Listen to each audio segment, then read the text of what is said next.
અને હિંગળાજની માથે નજર ગઈ અને તેથી હિંગળાજે કીધું તું એને કહી દે હું હિંગળાજ એના ભલે ભાગમાં ન હોય પણ નાગબાઈ ના રૂપે એના આંગણામાં ન આવું તો હિંગળાજ નો કહેવા ભલા માણસ શું વાત કરે જા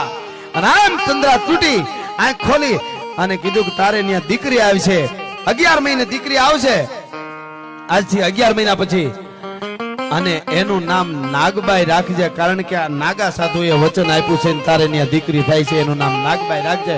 અને ઈ ભગવતી ઈ જોગમાયા ઈ નાગબાઈ જગદંબા છે